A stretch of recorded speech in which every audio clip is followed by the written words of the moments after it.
Hay situaciones que hasta son paradójicas, porque cuando al fiscal general Emiliano Rolón Fernández lo nombraban, era con acuerdo del Poder Ejecutivo. Básicamente la Fiscalía General del Estado siempre fue una suerte de nombramiento de exclusividad del presidente de la República, y eso fue tradicionalmente así. Mario Abdo Benítez nombró a Emiliano Rolón Fernández, una terna en la cual Cecilia Pérez también era candidata, pero optó por Emiliano Rolón Fernández porque entendía que había un consenso y entendía de que era la persona indicada para seguir o para tomar las riendas de la Fiscalía General del Estado. Esa situación se torna paradójica hoy en día porque este señor es el que hoy en día lo está imputando a Mario Abdo Benítez y a exmiembros de su gabinete. Hago nomás este comentario, Iván, por lo que resultan las cosas, porque si bien van a decir, no, son dos fiscales y son fiscales autónomos, Giovanni Grisetti y Aldo Cantero, es imposible que una situación como esta esté en desconocimiento del fiscal general del Estado cuando la imputación abarca nada menos que a un expresidente de la República. Lo que siempre decimos, si es así, vamos a darle el margen de duda, ¿verdad? Que sus fiscales sean absolutamente autónomos y no tengan la necesidad de comunicarle nada. Si es así, si él no estaba al tanto, es un flojo.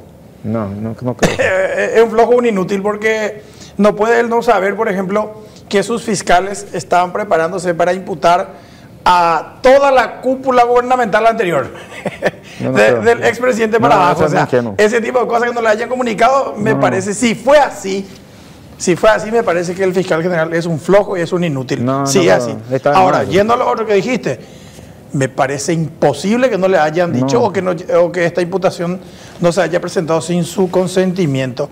Y si fue así, oye, eres la tortilla, porque como decías, yo recuerdo las palabras de elogio de Mario Abdo Benítez para Emiliano Rolón Fernández. ¿Por qué? Recuerdo que Marito había dicho que le eligieron algo así como en compensación porque no le metieron como ministro de la Corte, ¿te acuerdas? Que dijo Marito que hasta tenía vergüenza del doctor Emiliano Rolón, que no quedó como ministro de la Corte, entonces más o menos por eso le daban su voto de confianza para la Fiscalía General. No estamos juzgando nosotros la imputación ni el contenido de ella, sino estamos la paradoja del destino mencionando nomás, ¿verdad? Y el detalle, Iván, acá importante es que es el primer fiscal general que imputa al que lo nombró en el cargo. Y a un expresidente, por sobre todo. ¿Hay otros antecedentes de expresidentes de la República imputados? Imputados, sí, pero no imputado, a ver... ¿Quién? González Maqui. Pero Luis González Maqui no fue imputado por la administración. Yo no recuerdo si fue por la administración de Oscar Latorre ya o no.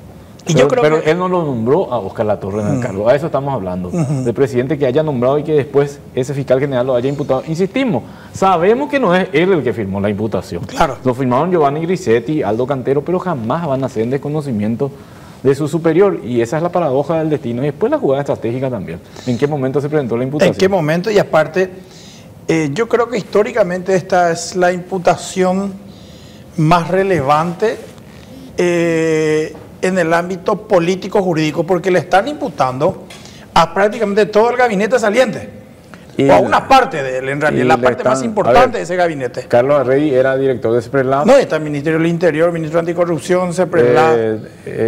¿Quién era el Ministro del Interior? Arnaldo Euclides Yucio Benítez. Arnaldo Yucio, cierto. El secretario privado, Mauri Espínola, ahora diputado. Secretaría Nacional de Anticorrupción era René Fernández. Claro, por eso te digo, o sea, imagínate. Carmen Pereira era la segunda de CEPRELAD, viceministra sería. Después está Guillermo Preda, que creo que era director general en la CEPRELAD también. El diputado Mauricio Espino, entiendo que también está imputado. Él era secretario privado, creo, de Mario Abdo Benítez, y ahora es diputado. Sí, por eso te digo, o sea, la plana mayor del abdismo.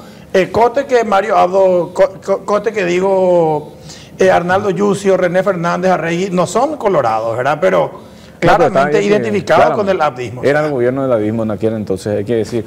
También eso, filtración de datos sensibles, es una de las cuantas... en realidad ese es el fondo de la cuestión, la idea central. Después también aplicaron asociación criminal, entre otros hechos punibles que seguramente vamos a ir conociendo, porque esta imputación va a llegar a la jueza Cintia Lovera y ella debe referir si da lugar a la apertura de un proceso y sobre todo si pide el desafuero de Mario Abdo Benítez, porque él es senador vitalicio y tiene fueros al ser senador. Así es que vamos a estar pendientes de toda esta situación. Decimos la paradoja del destino, cómo va la situación. Emiliano Rolón Fernández ahora en el exterior, y justo cuando está en el exterior se presenta la imputación, entonces evita él hablar sobre este tema. Quisimos hablar con él.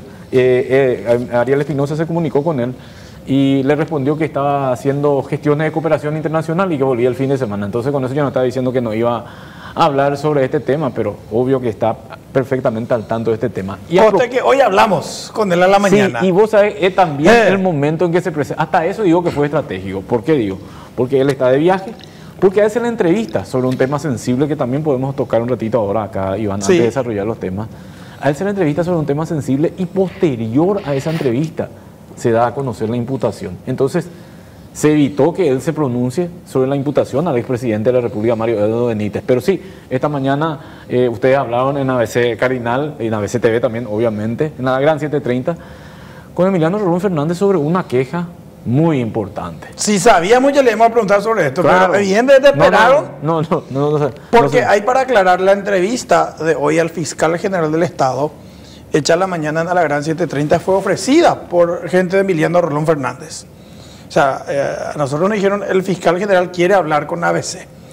Pese a que después al aire él nos dijo, no, son ustedes los que me llamaron, dijo, pero gente del Ministerio Público es la que se comunicó y que quería, ofreciendo la entrevista con el fiscal general. Pero fíjate, no sé, ahora nos va analizando todo también, ¿verdad? Llaman, ofrecen la entrevista con él de cualquier otro tema como para dejar constancia de que él habló con nosotros, ¿verdad? Emiliano Rolón Fernández es una persona que trabaja mucho con estrategia comunicacional. De hecho, él tiene un vocero comunicacional. El abogado Gunter Krohn es muy bueno, por cierto, también. Siempre nos atiende cordialmente. Pero él no es ningún limitado en ese sentido. Él sabe cómo se maneja la comunicación. Y él sabía que la comunicación, a la hora que ustedes la entrevistaron, no podía estar esa imputación, porque iba a tener que responder sobre algo muy polémico. Le iba a meter un